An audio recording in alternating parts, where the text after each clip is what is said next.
Je,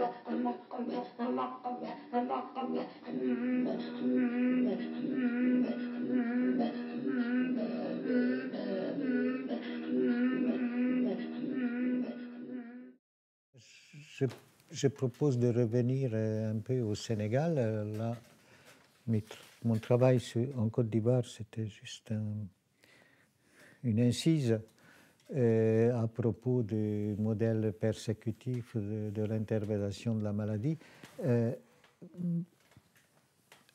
Alors, je voulais dire que la plupart de mes travaux terrain sénégalais sont inclus donc dans cette thèse, sauf deux articles assez volumineux, deux monographies que j'ai publiées séparément. L'une porte sur ce qu'on appelle le NDEP. C'est un rite de possession pratiqué essentiellement par les Lébous et certains Wolofs. Et d'autre part, un tableau traditionnel, psychopathologique traditionnel, qui s'appelle l'enfant Nid Koubon et qui ressemble de très loin à l'autisme infantile, dont je vais tout à l'heure parler et que j'ai étudié encore tout récemment. Alors, le NDEP.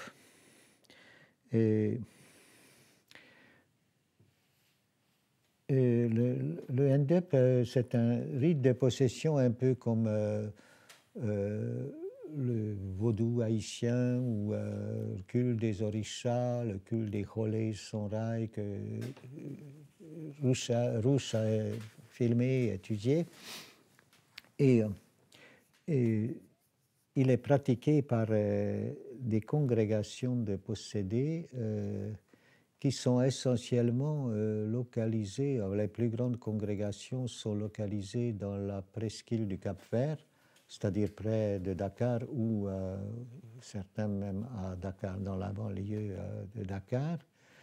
Et je me suis beaucoup occupé de cela parce que, premièrement, à cause des facilités, je pouvais y aller librement dès que j'apprenais qu'il y avait un NDEP, une séance de rituel, et puis d'autre part parce que ça nous a intéressé beaucoup pour ce qui est de la collaboration avec les guérisseurs, comme j'ai déjà parlé de cela. Donc j'ai travaillé avec une congrégation dirigée par un certain Daouda Seck, que nous avons beaucoup fréquenté, sur qui j'ai des photos que je peux passer, etc. Et avec qui j'ai travaillé pendant à peu près 2 ans. Très souvent, j'étais en quelque sorte devenu un membre de sa congrégation.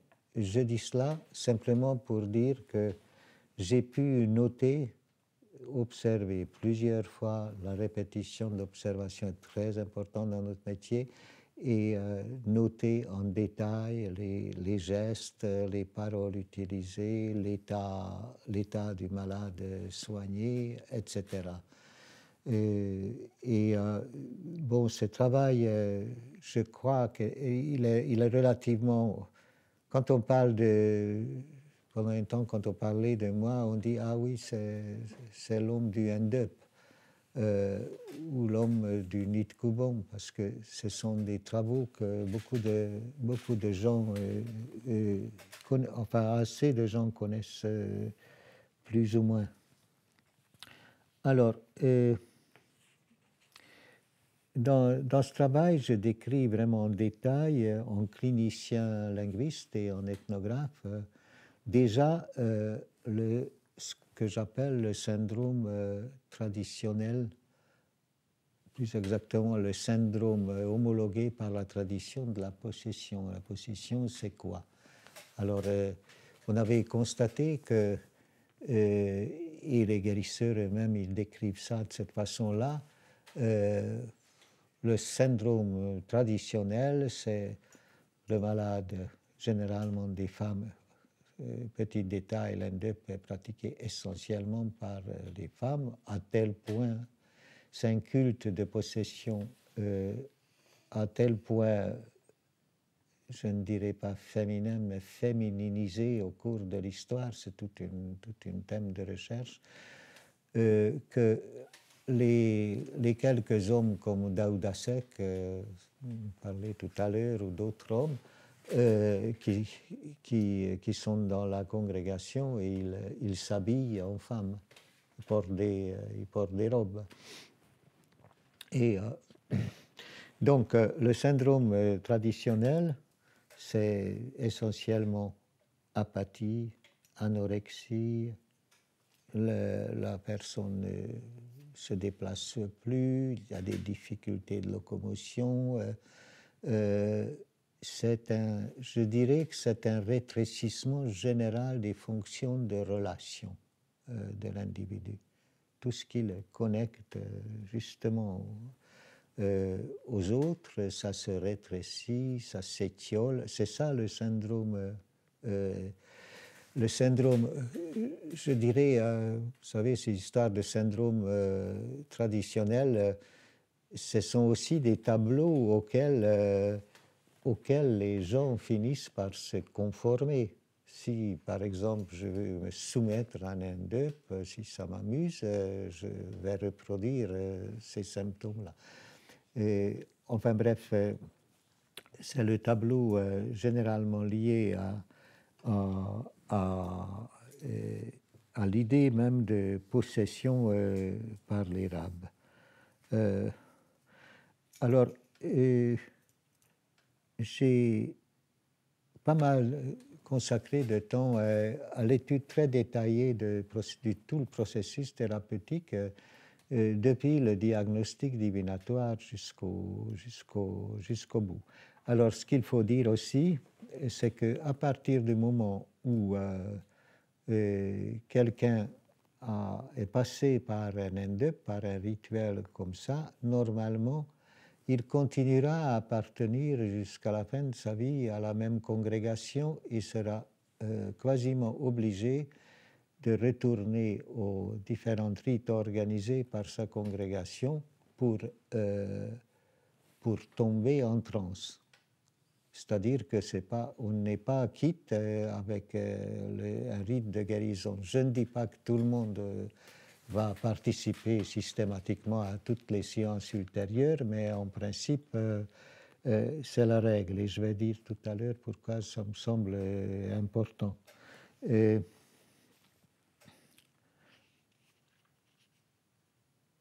Alors, là encore, il y a un processus groupal, social. Au début, c'est une affaire essentiellement familiale. Et à tel point que quand je suis possédé par... quand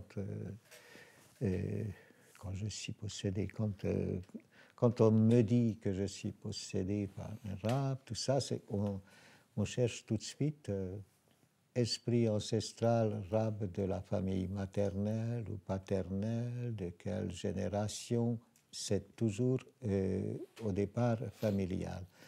À tel point d'ailleurs que un des premiers actes essentiels, thérapeutiquement essentiels de la cure, c'est la cotisation familiale de l'argent qu'il faut, parce que ça coûte assez cher. Un NDEP comme ça, on ne peut pas en organiser tous les jours. Parler de cotisation familiale qui est très important pour la réussite de la cure, parce que si j'ai des problèmes psychologiques comme dans beaucoup de cas que nous avons analysés, le fait que toute ma famille soit derrière moi, comme on dit banalement, c'est le premier facteur thérapeutique d'efficacité. Alors, pour parler de ce rituel. Et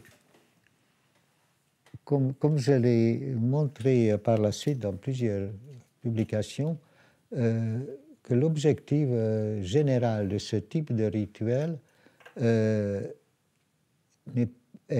de transformer une possession continue, une possession maladie, en possession rituelle, qui n'est pas continue, mais qui est périodique. On ne peut pas être en transe tout le temps. Je dis tout cela parce que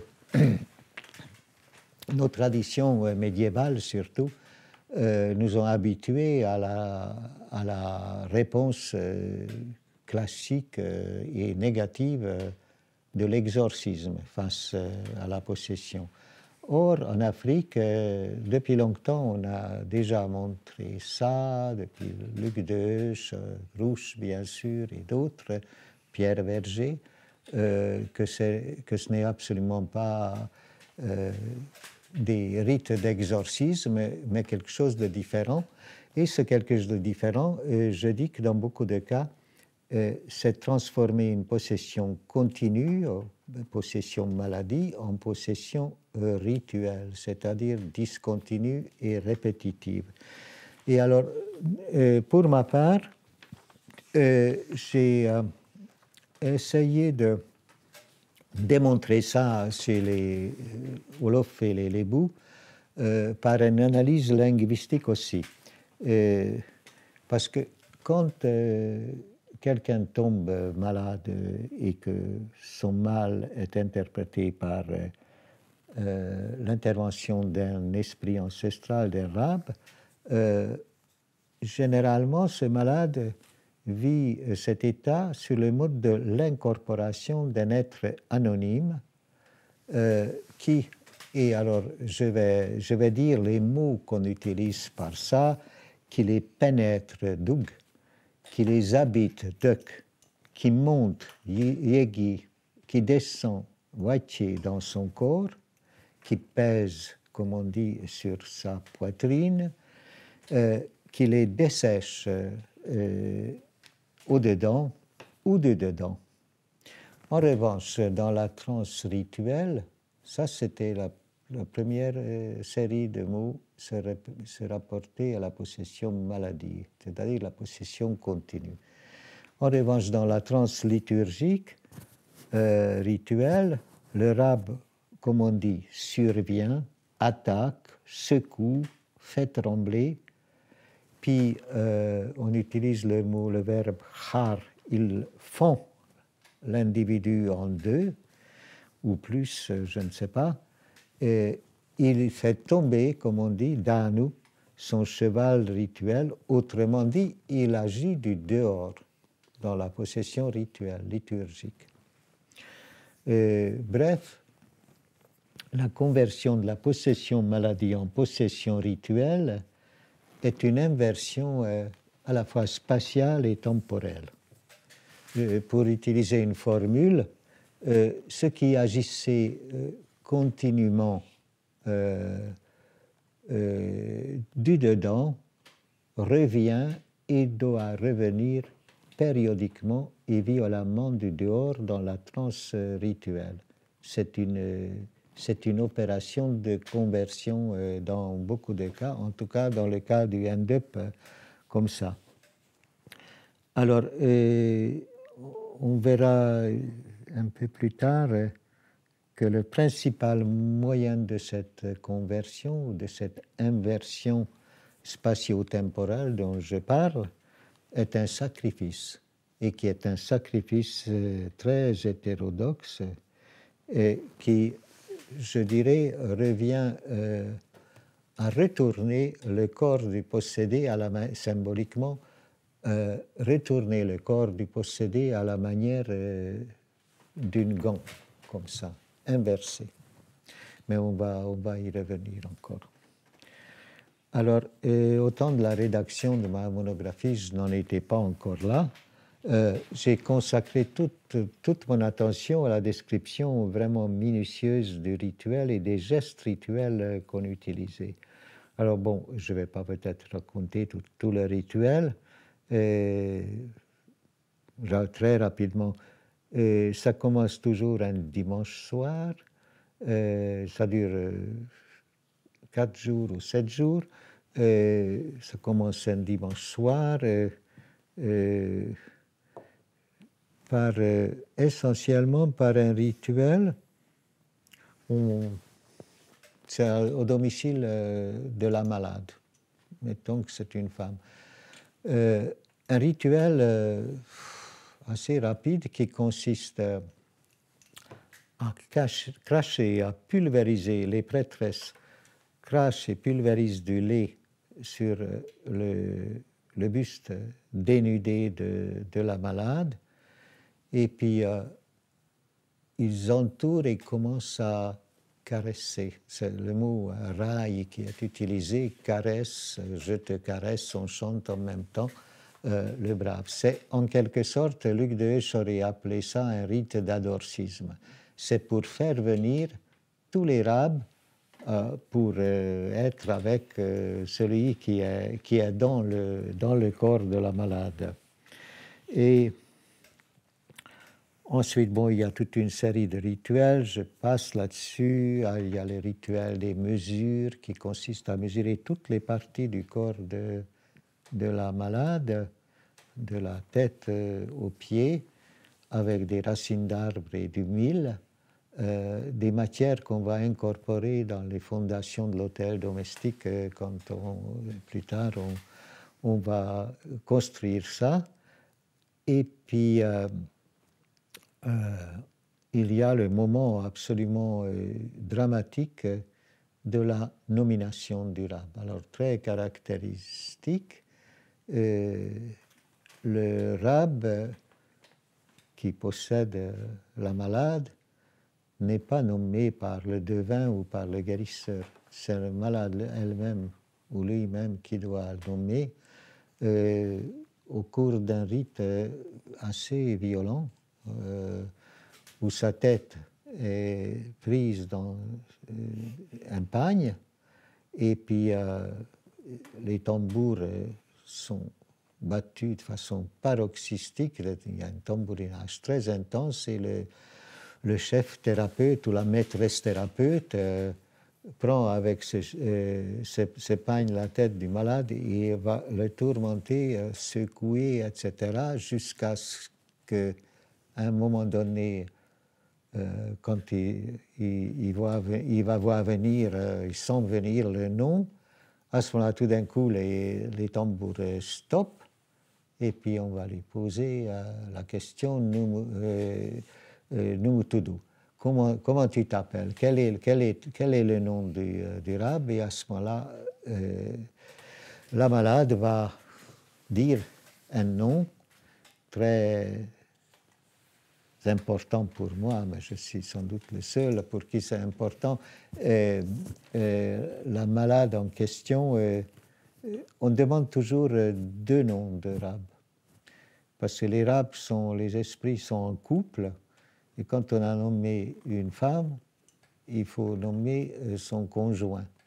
Et tout ça se complique avec évidemment des idées sur les succubes et les incubes, parce que ce sont des notions bien connues chez les Sénégalais aussi.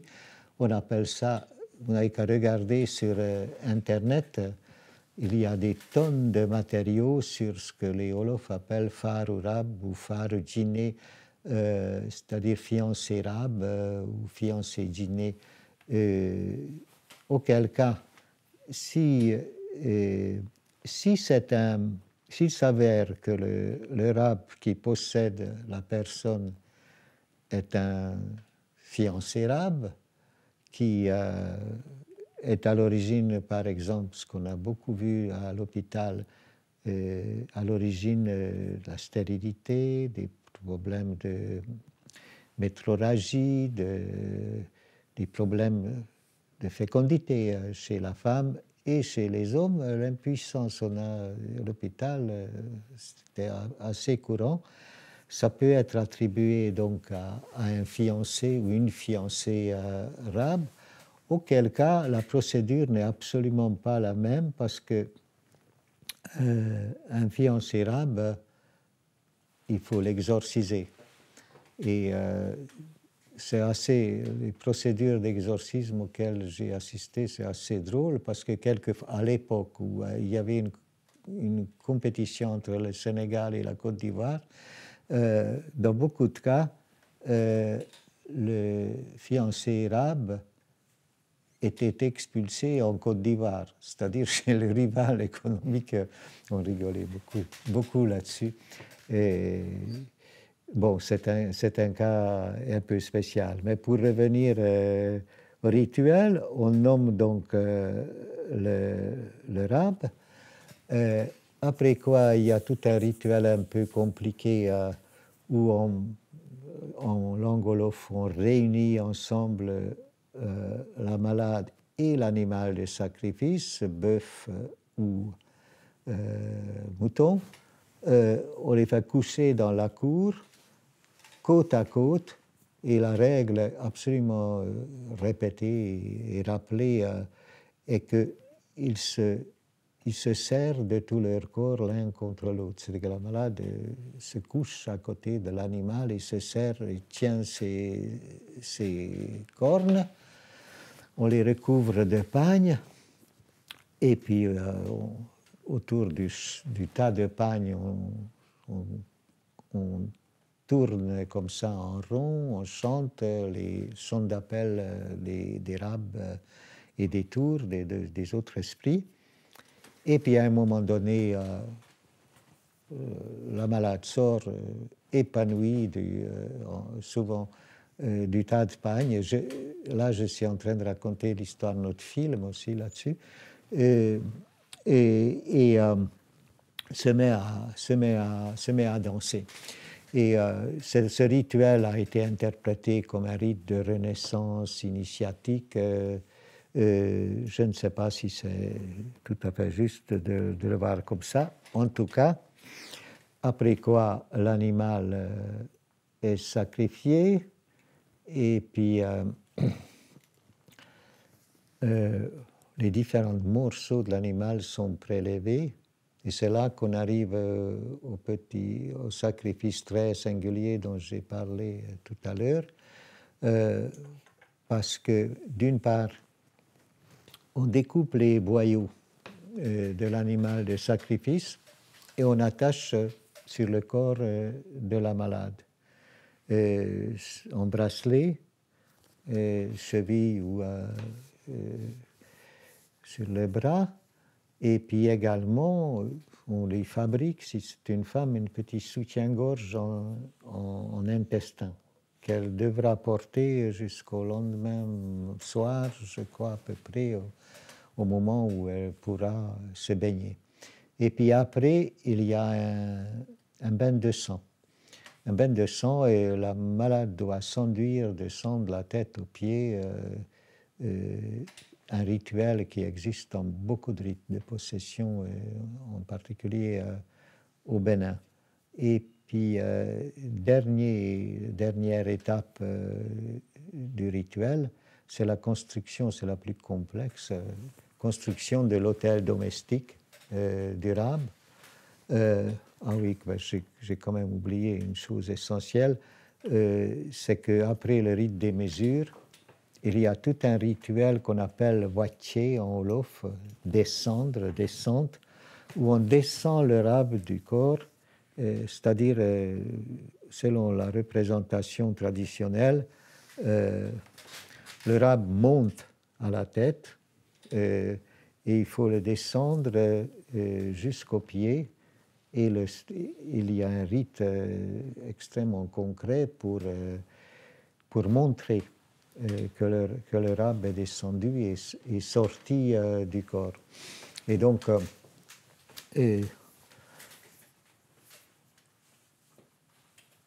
au moment de la construction de l'autel, tous les matériaux qui ont été utilisés pour tous ces rituels précédents seront enfouis dans les fondations de l'autel.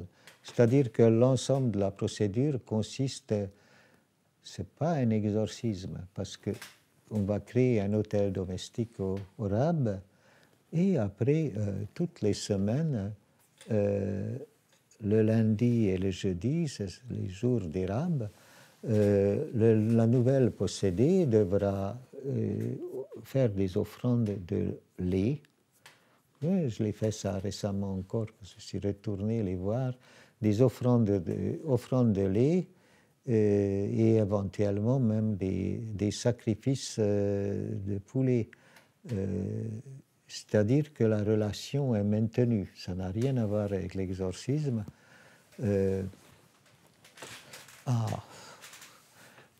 À tel point qu'après, ça devient une partie vraiment de la vie de la personne. Et je cherche où est-ce que je voulais en venir. Oui. Alors,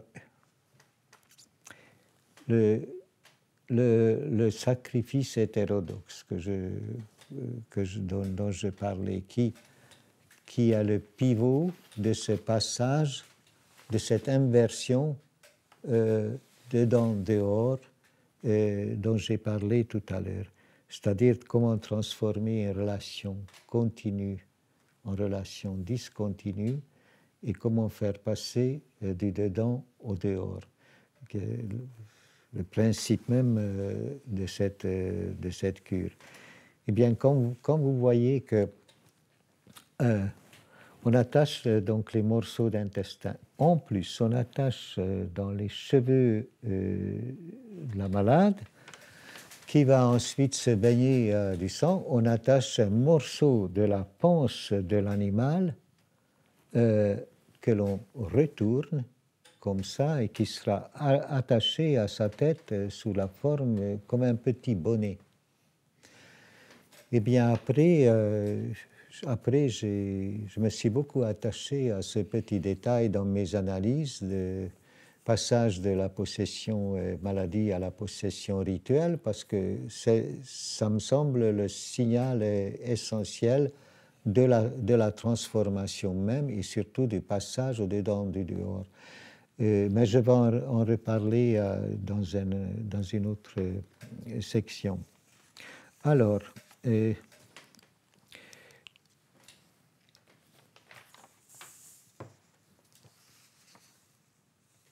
j'ai dû voir, je ne sais pas, une trentaine d'end-up dans ma vie, et même que je vous ai dit l'an dernier, retourner.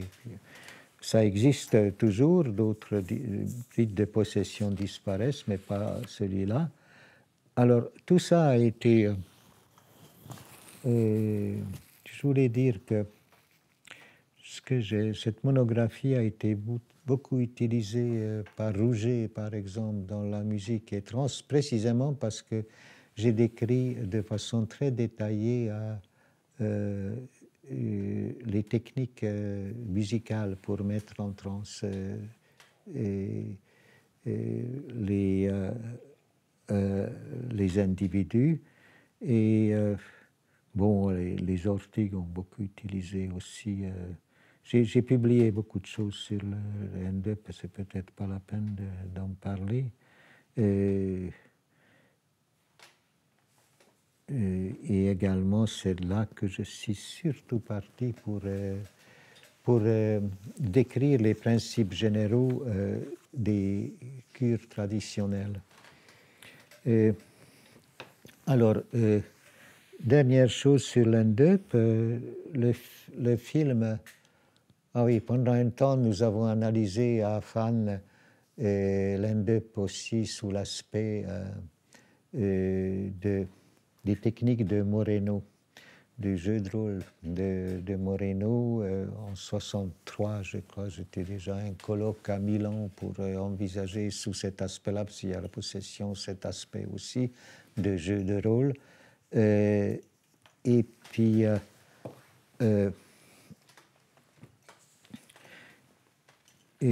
sur l'end-up, on a réalisé beaucoup d'autres films, y compris des Sénégalais après nous. Mais ce qui était important pour Colomb et moi et pour tout le groupe, c'est que c'était une espèce de pivot de la collaboration entre guérisseurs et hôpital.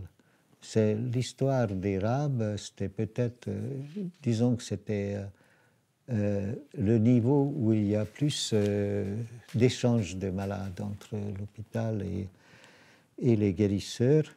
Alors bon, ça c'est encore tout un chapitre spécial en ethnopsychiatrie, parce que nous n'avons pas été pour ce genre de technique d'intervention directe.